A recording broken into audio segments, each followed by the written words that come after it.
ఏందంటే ఫ్రెండ్ కదా అని నమ్మి ఏం చేసిందంటే ఇట్లా తను ఏముందంటే కొంచెం ఫైనాన్షియల్గా బాగాలేదు, ఇంట్లో వాళ్ళకి బాగాలేదు, అది ఇది అని చెప్పిందంట. తిను ఎవరైనా 3 ఇయర్స్ నుంచి ఉంటుంది కాబట్టి ఫ్రెండ్స్ అని మనము హెల్ప్ చేస్తాము. తను ఏమందంట, నీ ఆధార్ కార్డు పాన్ కార్డు అనేది పంపు, నేను నీ పేరు మీద లోన్ చేసుకుంటా మళ్ళీ కట్టేస్తా అంటాను అన్నదంట. అయితే ఇక్కడ మెయిన్ ప్రియాంక అనే మన సబ్స్క్రైబర్ ఆ అమ్మాయి తప్పు పని చేసింది ఏంటంటే, తను ఏది చూసుకోలేదు. ఏ యాప్లో లోన్ తీస్తుంది తన ఫ్రెండ్, ఇంకా ఏ యాప్ నుంచి లోన్ తీస్తుంది, ఇంకా ఎన్ని డబ్బులు తీస్తుంది ఏంది అనేది కూడా చూసుకోలేదు అనమాట.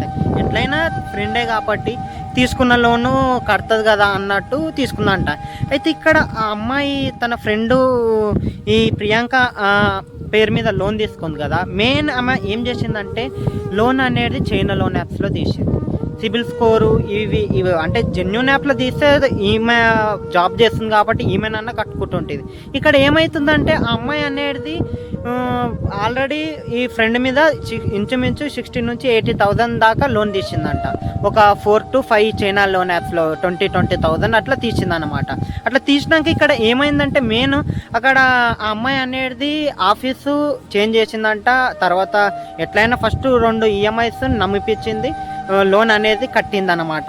ఇక ఎట్లయినా కడుతుంది కదా అని ఆఫీస్ చేంజ్ చేసినా కడుతుంది కదా అని ఊపుకున్నదనమాట. తర్వాత కట్టలేదంటే తన మొబైల్ మొత్తం స్విచ్ ఆఫ్ చేసుకొని అన్నీ చేసుకొని అమ్మాయి అనేది నన్ను స్కామ్ చేసింది. అలా ఇంటి వాళ్ళకి ఫోన్ చేసినా కూడా ఎవ్వరు రెస్పాన్స్ అవ్వట్లేదంట.